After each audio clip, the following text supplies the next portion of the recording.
Last time around, how concerned are you about all kinds of pressure, threats to discourage the vote?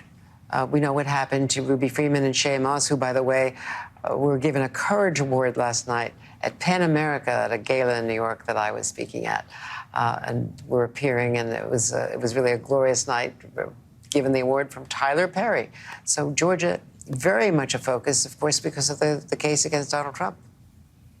You know, and it should be. And I'm really glad that those women have been honored. But, you know, we have to really recognize that while we're honoring them, we have to say that it's completely unacceptable. But here you have women that are literally giving their time, doing a service, a civic duty service to this community, to our nation, really to actually strengthen democracy. And they're being attacked, that they're being threatened, that Ms. Bridges actually speaks to how ultimately she feels afraid, that they both have said that they both feel afraid to even go outside, that the enormous amount of hate mail and targets that they receive. And so that is really indicative of what we've seen around voter suppression happen over the years in the South and throughout the nation. There's always, and I constantly talk about it, there's always been three main strategies around voter suppression. One, it's been around creating barriers to make it harder for people to vote and have access to the ballot. The second has always been weaponized the administrative process to create a law that makes it seem that something is, because it's legal, it makes it right. You know, and the third thing has been creating a culture of fear.